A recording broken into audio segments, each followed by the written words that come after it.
Hello, everybody. Hi, welcome. Mondays with Maja. You coming here, Koopy?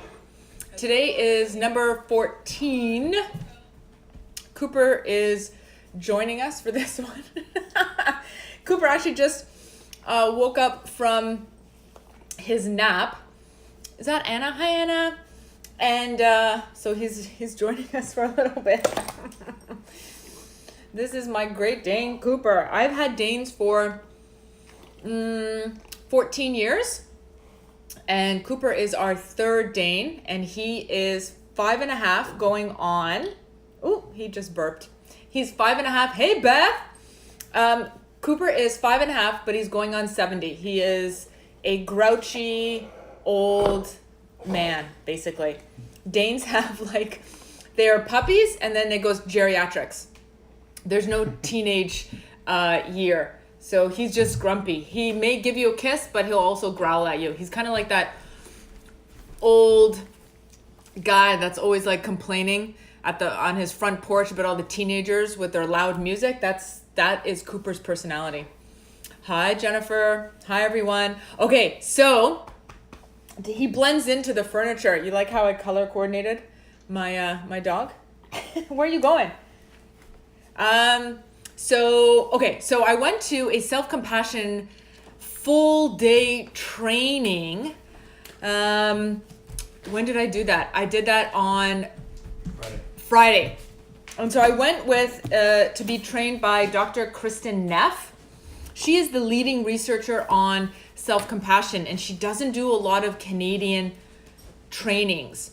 And so when I saw this event pop up, I went for it right away because although I've read her book and I've read a lot of her stuff, it's completely different to see and hear the person live. And it was 300 of us, and I got a chance to meet her. I actually got her to sign the book, To Maja with Kindness. Kristen. Ooh. And I got her to sign the workbook also. I kind of geeked out. Because of you, I am more aware and trying to stop apologizing as women tend to. Okay, great. I am glad that I am helping you get off the apology train. I think your handle is Mochsta. I don't know what your first name is. What's your first name? So yes, I'm obsessed with apologies. I usually squeeze that in. So I'm glad that you're more aware of it. Thank you. So at this workshop, I didn't know who was going to be there in this room full of, Michelle. Great. Thank you, Michelle. So there was, hi, is that Rosalie? Hi. So there was 300 of us in this training, and 250 of them were social workers. I had never in my life been surrounded by so many social workers, and they are lovely. So my entire table was all social workers. It was social workers, therapists. I think there were a few medical doctors. I was the only sociologist, and that was it. And so she does a lot of her trainings out in the Netherlands. I don't know, she must have family there. And then out in the US. So she is from the University of Texas, right, Steve? Texas Austin. Yeah, Texas Austin. So she actually is at the same university as Brene Brown. They did a workshop together. Oh my gosh. That's the next workshop I would like to attend, is the one by Brene Brown. So it was really great to be able to hear from the expert herself and help figure out these concepts in a new way. So I'm just going to give you some of the information that I learned basically at this workshop. So although the concept of self-compassion has been around for a long time, I believe. So she is the one that defined it. They gave it 3 characteristics. She's the one that measured it and wrote the first paper on it. So the first research study on self-compassion came out in 2003, maybe, I believe. And to date, there's been over 2,000 studies on self-compassion. Dr. Neff herself said she can't even keep up with all the new studies that are being done around the world using her original work. And so she did a lot of exercises in this training session, a lot. So hopefully you have a pencil and some paper or something to write with so that you can go through some of the exercises like we had to do. Okay, so in a nutshell, what is self-compassion? And for any of you who haven't yet read her book, basically 20 years of her research boiled down to this book, and it's called Self-Compassion by Dr. Kristin Neff. It's really accessible. It's an easy to digest read. I highly recommend it. I've dog-eared all of the pages. And if you want to go even deeper and do more of this stuff, she has a workbook, and it's called the Mindful Self-Compassion Workbook. And this she co-authored with the leading researcher, clinical psychologist, Dr. Germer, and he basically is the researcher on mindfulness. So they co-authored this book, and they do like an 8-week training session, which is basically they go through the entire workbook. So the exercises that we went through at this training were taken from her workbook. Okay, so what is self-compassion? Self-compassion is self-kindness rather than self-judgment. You want to think about how would you speak to somebody that you care about that was struggling with an issue. So write down on a piece of paper how you would speak to somebody that you care about if they were struggling with an issue. Think about what your tone of voice would be. Think about what you would say, how you would say it. What would your body language be? Just take a minute to sort of jot down some notes on that. So self-compassion is giving yourself the love, the kindness, and the compassion that you would show to somebody that you care about, a close friend. That's what you want to think about when you're giving yourself some self-compassion. So what did you jot down for how you would treat a friend that was struggling with something? What would you say to them? Perhaps you would use comforting words. Or maybe you'd give them some advice. Maybe you would give them an empathetic ear. You would listen to them. What would your tone of voice be? Most likely, most people who fill in this exercise write down something like, I would speak kindly. I would be patient. I would be open to listening to whatever they had to say. And yeah, what can I do to help you? Yes. How can I help you? That also could be something that you say to them. Your body stance, Michelle says, you would try to understand what they're feeling exactly.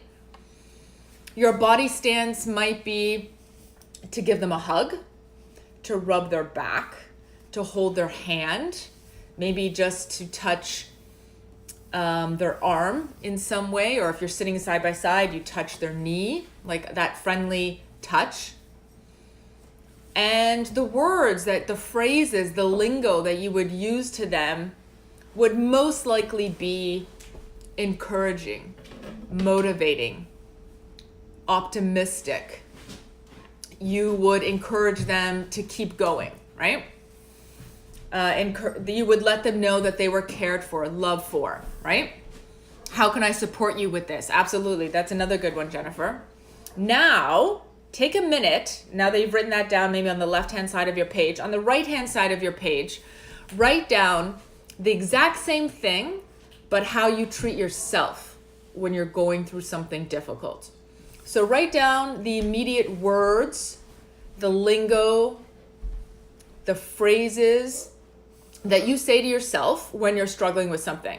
And for most of us, these phrases go on in our mind. This is not something that we verbalize often, right? So this is just something that you're thinking about yourself when you're struggling with an issue? What's your tone of voice? What's your body stance? What are the words and the phrases that you use on yourself? So take a minute just to write that down, and then we're going to compare the two. And then I'll tell you what 87% of people who have been studied say about themselves.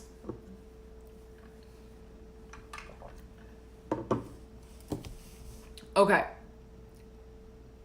So, for me personally, when I mess up, I smarten up, move on, and I'm judgmental of myself. Yes. For sure, we are hypercritical and judgmental of ourselves. The tone of voice that we use on ourselves, if we were to use that on a friend, we would have no friends. If we were to use the phrases that we do on ourselves, the body language that we use on ourselves to a friend that was going through something, we'd have no friends. We'd have no close colleagues because we're so ultra harsh on ourselves, right? So most people who fill in this exercise, right, they call themselves names. You're so stupid. You're such a loser. Why'd you do that? You messed up. We catastrophize these things, meaning we blow them up and make them bigger than they actually are. And it creates like a domino effect. So you messed up now and you think now everything else is going to be messed up. So many of my students do this. They mess up one test, one writing assignment, and they think, that's it. That's it. I'm going to fail the course. My GPA is going to crash. I'm going to flunk out of university. And this is often something we think at work when we're working on a new project, a new assignment, or we've just landed a new job or a new promotion. The very first thing that we don't nail perfectly, we think, oh my gosh, that's it. I'm getting fired. Now they're going to find out that I don't know what I'm talking about. So the words and the that we use on ourselves are incredibly harsh. The tone of voice we use on ourselves is incredibly harsh. It's actually kind of mean. The body language even is sort of like hunched over. So what are the patterns of difference that you have found for yourself? What are the patterns of difference that you have found for yourself? 87% of people say that they are kinder to their friends than they are to themselves. And there is this universal tendency to be there for our friends, to be there emotionally, to be there physically for those that we care about. But yet we don't treat ourselves with the same kindness. So she talked a lot about, we spent probably a full hour on the gestures of we are always so hard on ourselves. Yeah, we're so much harder on ourselves, right? So we spent a lot of time talking about gestures of self-compassion. So these are physical gestures that we should try on ourselves. That we should try on ourselves when we are feeling overwhelmed, when we are feeling stressed. And we need to remind ourselves, what do I need in this moment to show myself some self-compassion?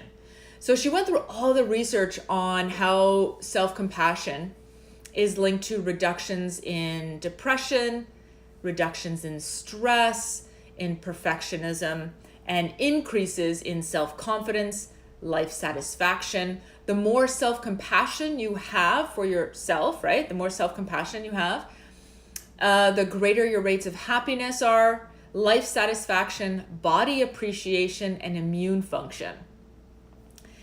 And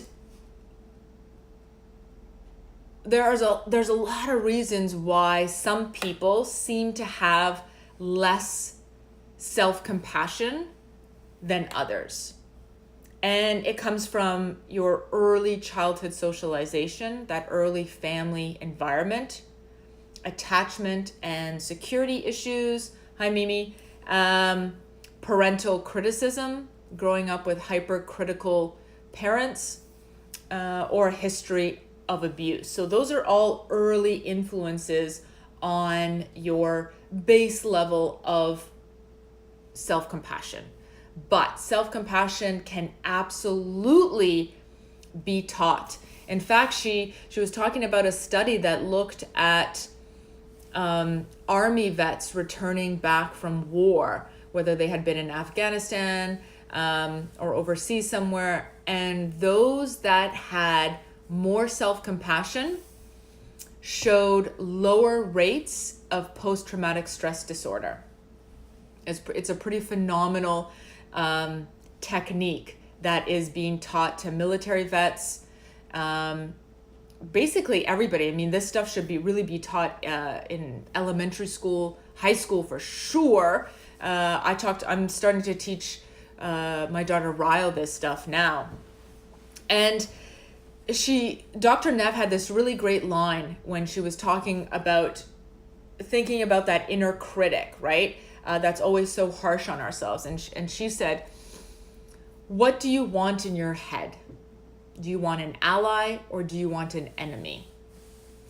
And that was such an aha moment for me. That's such a great line to think about the purpose of the inner critic. Do you want an enemy or do you want an ally? And how we need to be our own best ally. So, okay, back to what I was saying originally about therapeutic touch. So she spent a lot of time on this and going through every single physical gesture that we can use on ourselves when we are in the moment of feeling overwhelmed. So I'll just go through some of these now. Okay, so these gestures signal to your body that you care about yourself, basically. They activate they activate that nervous system with self-touch, right? So I know this seems maybe a little like, I don't know, woo, for some people, right? But there's actually like a lot of research surrounding this. So I'll give you like 6 different physical touches that she showed us, and you pick one that you think may work for you. And we had to go through all of these as a group, and some people didn't like any of them except like the last one. That's the one that worked for them. So you go through and figure out which one works for you. So the first one is to put both hands over your chest. And this gesture is really meant to make you feel safe, secure, and supportive.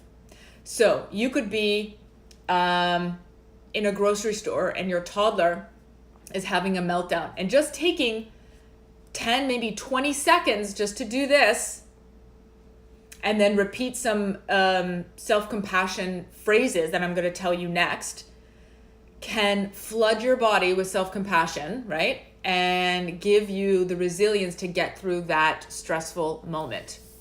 So that's one, right? Some people like to do a fist over their heart and then have a hand on top. So that's one. Another one is putting both hands like this, but sort of 2 inches above your belly button and just kind of like resting it softly on your belly.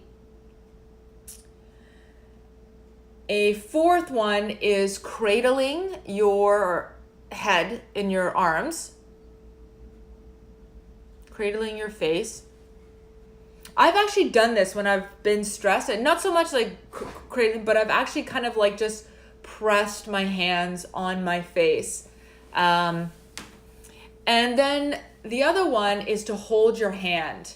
So you're just kind of holding your hands in any sort of format that you like, but you're just holding your hands like that, and then squeezing, just giving your hands a little tight squeeze. So the last one, which is the one that I liked the most, is touching your skin. And for a lot of us at this workshop, it was right here. And sometimes you're wearing like a shirt or a t-shirt, but it could just be, you're just like that. And I actually, when I think about it, I do this a lot, and I didn't even realize that it was, that touch right there was soothing to me, that it was sort of calming me down in a stressful situation. So those are all the different physical touches that have been studied and found that one of those 7 has found to de-stress you, to calm you down, to lower your blood pressure, to lower your heart rate, to just calm you down. And then when you're doing that, you have to then add some very specific language that works for you. Language that is personalized, but sort of still follows the outline, the template of the self-compassion script. And this is sort of a mantra that should evoke the 3 characteristics of self-compassion. So the 3 characteristics would be self-kindness instead of self-judgment, common humanity, when we acknowledge that we're not isolated and alone, that all of us are sort of struggling with this issue. And the third one is mindfulness, not resisting what is, just being in that moment, acknowledging, naming the emotions that you're feeling and just being with them. Those are the 3 characteristics. And so you want to repeat a phrase that would go along with each of those characteristics. So if you want to do this exercise, what you would do is you would think of a distressing situation. Not something too distressing, because you don't want to take yourself out of your challenge zone and move yourself into the overwhelmed zone. But think of a situation that you're struggling with. Maybe it's a fight that you had with your partner. Maybe you're in a disagreement with a colleague at work.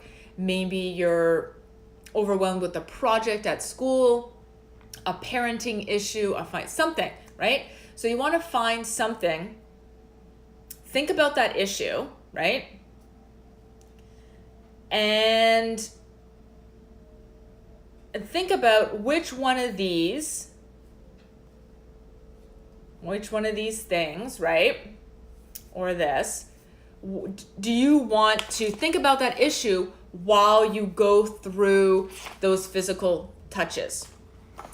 And then I'm going to give you some phrases that you can personalize that she taught us, okay? So you have to include the physical touch, and then you also have to do the soothing phrases. So if you need more self-kindness instead of self-judgment, you may want to think about saying, like for me, I would do this, right? And I would say, and sometimes I do this, I put one hand on top of the other, and I say, this hurts. This hurts. I just acknowledge the pain. I acknowledge the discomfort. This is a really hard moment. This is a difficult moment. This is a difficult time. She also says you can use the phrase, this is a moment of suffering. This is a moment of suffering. Just acknowledge that this is a shitty moment, right? And you just so you do that physical touch and you say one of those phrases for self-compassion. This really hurts. This sucks. This is difficult. This is a moment of suffering. This is uncomfortable. When you want to get to the second characteristic, which is common humanity. So remember, common humanity is about acknowledging that we're not alone in our mistakes and our failures and our struggles, that all of us have struggled with something similar. So then you say, hi everybody, then you say, this is a part of living. This is a part of parenting. This is what parenting a toddler is about, right? You want to remind yourself with your humanity. Remind yourself that you're not alone. Remind yourself that you're not isolated. And you do that by bringing your attention back to how your struggle is linked to others, right? So you can say, I'm not the only one. I'm not the only one. And maybe this is something that you just repeat on loop for 20 seconds. And you say, I'm not the only one. I'm not the only one. I'm not the only one with a toddler having a temper tantrum in the middle of the grocery store. I'm not the only one who messed up at work. I'm not the only one who has been laid off. I'm not the only one whose boss screamed at them. I'm not the only one who flunked a course in university, right? I'm not alone in this feeling. I'm not alone in this feeling. This is part of parenting. This is part of being a sister. This is part of being a wife. This is part of being a professor. This is part of being at my job, right? So you say one of those phrases. I'm not alone in this feeling. I'm not the only one. This is part of life. And you want to sort of convey your warmth for yourself, your kindness for yourself, by doing a physical touch and then bringing in a soothing, supportive phrase that works for you, that makes you still feel like you. You know how some people, when they start meditation, they're like, oh my gosh, this is so not me. I'm not a yogi. I can't think about meditation. Okay, cool. Think about a phrase that works for you. So if some of these phrases just need a little tinkering with and you need to change, maybe you need to add in a swear word. Maybe you need to make it sound a little bit different. That's okay, as long as it's getting to the same idea, right? So the self-compassion phrase should just acknowledge the difficulty you're going through. So you just have to come up with a phrase that acknowledges the difficulty you're going through. And then the phrase for common humanity, again, is supposed to acknowledge our shared connection. Acknowledge that you're not the only one. And then for the last part, for the mindfulness aspect, you want to say to yourself the phrases that you would most likely say to somebody you cared about. So you know, whatever aspect that is, whatever physical touch it is for you. And then you say, it's okay to be imperfect. We're all imperfect. I'm here for you. I got you. I got you. You're doing the best you can at this moment. You're doing the best you can at this moment. I can't reiterate enough how much research has been done on the effects of self-compassion. This isn't just self-help. This goes way beyond it. If you can imagine, 2,000 scientific studies have been done on self-compassion across the globe, working with the homeless, working with addicts, working with people with addictions, working with mental health issues, working with the military, working with new mothers, working with people who have all sorts of learning disabilities and depression, anxiety, like you name it. This has been studied. So give this a shot. Like, figure out a physical gesture that works for you. Figure out a phrase that works for you and try it. Just try it out the next time you are stressed. And this could just be something that takes a minute of your time. Maybe it takes 2 minutes when you're in sort of that moment of chaos. Maybe you just have to excuse yourself. You go to the bathroom and you just sort of say this mantra 20 times, have some physical touch, and then go out and then face whatever that issue was. Oh, actually, you know what? The other, I don't know if I showed you this one, self-hug.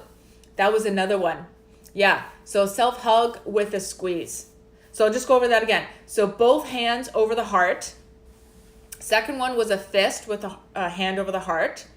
The third one was putting your hands right on your belly. I like the hands on the chest. I'll definitely try that the next time. Yeah, the hands on the chest. Then the fourth one is just sort of cradling your face. the fifth one, which I forgot to mention before, is a self-hug. I will not hug myself, dear. Okay, actually, Derek, if you were to do this, it wouldn't look like a hug. It would kind of look like maybe you were cold, right? Like I've done this, and actually it kind of is a little soothing. I mean, you don't have to be like swaying in the wind and rocking yourself, but just this and then like squeezing. And there's something with the squeezing that adds like this extra component. Self-hugs are nice. Yeah, see, Derek? Other people like the self-hugs. Okay, then the sixth one is holding your hand, right? And then giving yourself a little squeeze. And then the seventh one is sort of hands right here, like near the collarbone area, which is my personal favorite. Okay, so what else do I want to tell you? So the paradox of self-compassion is that in that moment of struggle or chaos or stress, we give ourselves self-compassion, not to feel better, but because we feel bad. She also said how important it is when you're going through that moment of stress to label the emotion. Most people say, I'm just stressed, I'm overwhelmed. But there's 20 different, more specific emotions that would help you pinpoint what you're really going through in that moment. So are you stressed or are you lonely? Are you stressed or are you heartbroken? Are you stressed or are you sad? Are you stressed or are you distracted? Are you angry? So she says it's really important to be more specific. And a lot of people say they're stressed, but really they're feeling guilty, feeling embarrassed, feeling animated, feeling jealous, feeling lonely. So those are all sort of, fearful. Fearful is a big one. Fearful is definitely a big one. So it's important for us to name the emotion. And actually, it's so funny, today I think, no, not today, but I just read it today, but it ended up coming out a week ago, was an article on TED Ideas. And it talks about how important it is to name the negative emotions. And if you get a chance to read the article, it's called Why We Should Say No to Positivity and Yes to Our Negative Emotions. Why we should say no to positivity and yes to our negative emotions. It's a 2-page article. It's pretty short. But it's and the woman's TED Talk is in there. She's a psychologist. And so she talks about the positivity movement kind of went a little too far in asking everybody just to be positive and happy all the time and brushing negative emotions aside. And that ties into the self-compassion research on how important it is to acknowledge the difficulty you're going through and name the specific emotions. Another thing that she talked about is that inner critic. I call it the shitty committee, but there's lots of different names for it, right? Automatic negative thoughts, distorted thinking, messed up thinking styles. And it's rooted in a threat. It's sort of a defense mechanism that is meant to keep us safe. And the inner critic hurts, right? When we use these phrases on ourselves, when we belittle ourselves, when we use self-deprecating jokes, it hurts. It chips away at your confidence. It's unpleasant. It's uncomfortable. And it's a habit that tends to form in early childhood. And it is, or can be, the internalized voice of someone who used to criticize us. Perhaps that was a parent, a guardian, a teacher.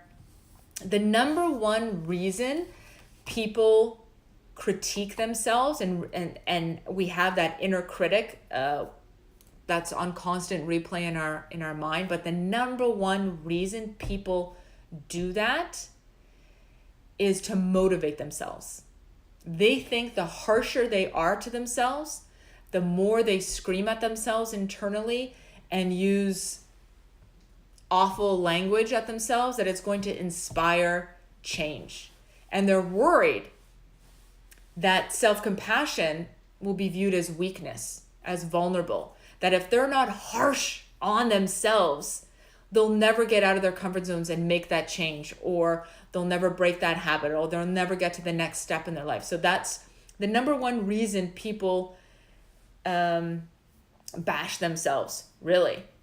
And we think that if we don't do that, we're just going to give up. We're just going to give up and be lazy, and we won't be motivated to change at all. And we think that if we make it so painful on ourselves and so uncomfortable for ourselves, that we will be motivated to change. That if we get to that point where we're so disgusted with our behavior and we're so disgusted with ourselves, maybe we're disgusted with our appearance, we're disgusted with our finances, we're disgusted with who we are, that if we get to that low point, we'll finally make that change. And we know that that doesn't actually work, that doesn't inspire change, but it does inspire procrastination, avoidance, depression, anxiety, self-hatred, and a lot of other harming behaviors. And she argues that inner critic and that self-criticism can be so loud that it completely drowns out self-compassionate voices. And so she wants you to, one of the exercises that she had us do was to write down how our inner critic expresses itself. What's the tone of voice of your inner critic? What are the words? And what are the feelings? For some of us, the tone of voice or the voice itself of the inner critic is the voice of someone you know. It's the voice of a parent. It's the voice of a teacher. It's the voice of somebody that broke you. And it's that voice that becomes your inner critic. That voice tends to use the same words and the same phrases again and again on yourself. And then the feeling that it evokes for most of us is a feeling of disappointment in ourselves. The feeling that we're still not good enough.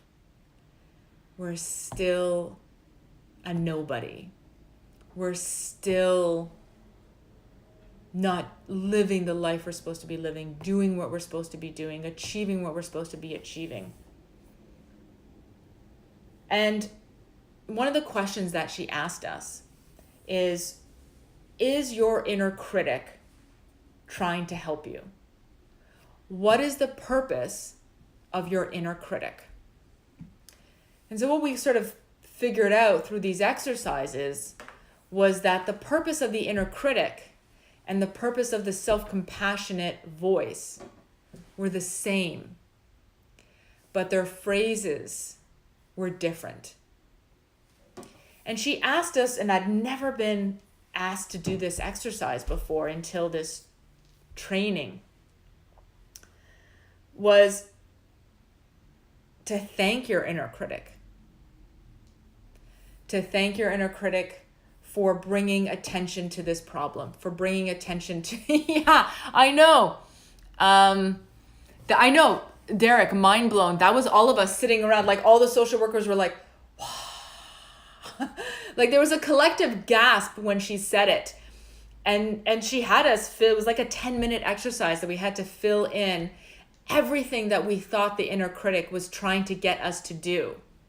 And the inner critic, in its own messed up thinking style, I came in a little too late. Who is the she you're referring to? Oh, I went to a training session by Dr. Kristin Neff, and she is the leading researcher on self-compassion. So she did a Canadian training, and I went to it on Friday, and she's the author of Self-Compassion. So that I'm explaining to everybody the exercises that she had us do. So the inner critic is trying to inspire you to change. It's trying to motivate you. It's trying to push you out of your comfort zone. It's just kind of got like a messed up way of doing it, some messed up phrases. And she wanted us to scan the room of all 300 people there and recognize that no one in that room, no one, oh, hey, Jess, no one in that room was needing fixing. That all of us were imperfect bodies on our own journeys, and that was completely okay. And we didn't need fixing. We just needed, I guess, some fine tuning with self-compassion, right? Okay, so what else? What else did she, oh yeah. Okay, then she talked about self-care. Oh, hey, Jess, no. It's okay, Jess. So she talked about that self-care right now is a really big buzzword, and everybody is about, okay, you got to self-care, you got to take care of yourself, got to watch out for yourself. But there's one problem with this, and her problem was, or one major limitation of self-care, it was that you can't do it in the moment that you need it. You can't do it in the moment that you need it. And most people say, well, if you need to self-care, read a book, go for a walk, be in nature, exercise, go sleep, go for a spa visit, go do yoga, go get a massage, go to Starbucks, get a latte, go relax somewhere. Okay, that's great. But if you're stressed out in your job, or you're a caregiver looking after kids, or a caregiver looking after elderly parents, or you have a special needs child, or you're dealing with a child that's having a temper tantrum, or you're just dealing with a really difficult situation at work, you can't go and do yoga. You can't go, excuse me, I'm going to go get a hot stone massage. You can't just leave. So what can you do in the moment to show yourself some kindness instead of self-judgment? And she went through a bunch of different things that you can do. And the biggest thing is, those exercises that we just went through, right? But that, what did I want to say now? Stay in the moment. Stay in the moment. No, because I have so many notes from this workshop. Oh my goodness. You can't go for a latte. I think I've just lost my train of thought there. Stay with me. Hold on. Okay. Just that you need to use self-compassion phrasing, the ones and the exercises that we just went through, that will help you more in the moment on the job than the other self-care that you would do off the job. So all that self-care has to be differentiated between stuff that you do on the job and stuff that you do off the job. And so the thing that you do on the job is the healing physical touches and soothing phrases that we just went through. Okay. And then she has some more specific phrases, and I'll give you the 4 that she taught us. Okay. One was just to repeat to yourself, everyone is on their own journey. Everyone's on their own journey. It's not within my power to make somebody else's pain go away. And that one really struck with me because I have a little bit of of a martyr complex where I think I can swoop in and solve everybody's problems and feel like the hero. And that's not what I should be doing, right? And so I can just sit and acknowledge and be there for somebody else's pain, but also not feel that I am the one responsible for taking it away. And sort of in that moment where you're feeling overwhelmed with somebody else's problems, somebody else's stress, whether it's taking care of elderly parents or unruly children or whatever it is, that you can say, it's not within my power right now to take this situation away. I can't fix this situation right now. I can just be here. Moments like this are difficult to bear. Moments like this are difficult to bear. And then she got into talking about why it's so difficult for us to appreciate our good qualities. Why it's so difficult for us to be an ally to ourselves. And she said that negative thoughts stick to ourselves like Velcro, and positive thoughts stick to ourselves like Teflon. They just bounce right off of us. And a lot of the times that inability to own our accomplishments, or that inability to acknowledge our own greatness, or to acknowledge the progress that we made, or to acknowledge our positive qualities or accomplishments or attributes, whatever it is, has been socially conditioned, and it's certainly gendered. It's cultural also, depending on the type of family environment you grew up in, where a lot of times for many of us, it was like speak when spoken to. Nobody asks for your opinion. You keep your feelings to yourself. Be humble. Don't brag. Keep your accomplishments to yourself. And self-appreciation, I think the first study on that came out in 2011 that looked at all the benefits of self-appreciation. But yet, again, we let that inner critic overwhelm us. And so that we have to constantly be mindful of our positive qualities. Because of that negative bias, our brains just don't even register the good in us, the good that we do, the good that we provide to others. And that it's not enough to just think this stuff. You have to be willing to say the words of kindness to yourself and write it down. Imagine you got together with a friend and the friend just said to you, they just got a new promotion. And you were just like this. And you just kind of nodded and looked at them. Maybe you smiled, but you didn't verbalize anything. The friend would look at you like, what? You can't talk? You can't say congratulations? You can't, give me something? And that's what we do to ourselves when we deny ourselves the moment of celebration. And so that's what she said in that study that she did, that it was so important, not just to think, oh my gosh, I'm a superstar, I did that, I'm awesome. But you have to verbalize it. You have to verbalize it, and you should write it down also to remind yourself, especially when you're going through those really shitty days, but to remind yourself and to recognize and appreciate all that you have done and how far you have come. To recognize the good in you, right? To recognize all the different ways that you have shined, that all the different ways that you have contributed. And so she made us do an exercise. And so I'll ask you, if you have paper right now, to write it down, 3 to 5 qualities of yourself that you like and that you appreciate about yourself. 3 to 5 qualities that you like and you appreciate of yourself. And to dig a little deeper, don't just be like, I love my sense of style. I love my red hair. Like, dig a little deeper beyond the superficial stuff and write down 3 to 5 qualities that you like and that you appreciate about yourself.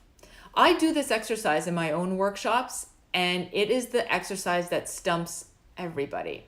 It's the exercise that nobody wants to fill. When I say, give me 5 attributes that you are proud of yourself for, 5 characteristics that you love about yourself, Nobody, actually, I don't think anybody has ever written down 5. It's so difficult for us to appreciate ourselves. And when you're writing these 3 or 5 characteristics on the page, it's not about you saying, I'm perfect. It's not about you saying that you are better than others. And it's not about you saying you display this characteristic all the time. No, this is just about you saying, I did good here. I was good here. I helped here. Just write down 3 to 5 qualities that you appreciate about yourself right now. And then you want to choose one of those qualities in particular, and then expand the circle of appreciation. Expand the circle of appreciation means you then bring in who or what helped you to achieve this characteristic or attribute or accomplishment. Was it a book you read, a video you watched, a talk you attended, a friend you had, a conversation you had, a place you went, an environment you visited? What along the way helped you achieve that one characteristic in particular? And this is when you're expanding this circle of appreciation of who helped you to cultivate this quality, and then send them some appreciation too. And so it's basically like honoring yourself by honoring all the people and experiences that helped you along the way. And so she talks about, in a nutshell, self-compassion is not an end destination. You can't just take one training or one workshop in it and be done with it. You can't just read her book and be done with it, or read one of her studies and be done with it. But it is a lifelong cultivation, a lifelong intentional practice. Basically, a lifelong intentional practice where you give yourself the time, the space, and the permission to notice and acknowledge and let in that we can do this, that we're more comfortable in our skin now, that we're not alone, that self-kindness rather than self-judgment is the way forward. And to give yourself the time, and for some people, they'll have this written on their phone. Some people, if you're old school like me, like everything goes in a workbook or journal paper, and you write this down and you remind yourself of this. So anyways, I highly suggest, I've talked about her work before, but I highly suggest, if you get a chance, if you like reading, to read her book. If not, I'm almost positive she has an audiobook on this. And if you want to do more of her work and you can't attend one of her trainings, you can do her workbook itself. It's called the Mindful Self-Compassion Workbook. It was kind of cool. It was kind of cool to finally meet somebody whose work you've read and studied for a while. It was kind of cool to meet her in person and chit chat with her. And I was also able to ask her a few questions about the study that I'm almost done the ethics application for, on apologies, confidence, and public speaking. So she gave me some ideas for that also. But I think that's about it. Missed this live. Oh, yes. Thank you so much. So, yes, thank you for reminding me of that, actually. This is kind of cool. So, yes, because of Mel, who sent me this on Instagram.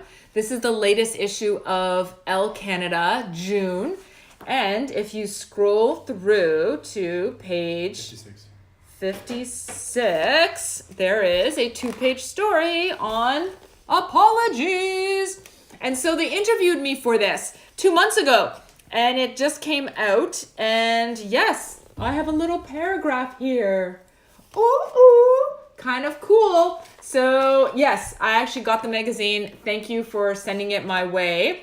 I actually got 3 copies so that I could have one, and I gave one. I'm going to give one to my parents. Kind of cool. Okay. The only other thing is, when's the next workshops? June 9th. Oh, Sunday, June 9th in Oakville. We're doing imposter syndrome. Small group of us, downtown Oakville, Sunday, June 9th from 11 to 2. And anything else? Yeah, I think that's it. Yeah. That's it? Okay. That's it. Anyways, thank you so much. If you have any questions about what I talked about today, just send me a DM on Instagram, or we're going to post this later on YouTube, so you can just send me a question there if you want any more information. Thanks, everybody. Thank you. Bye, everybody.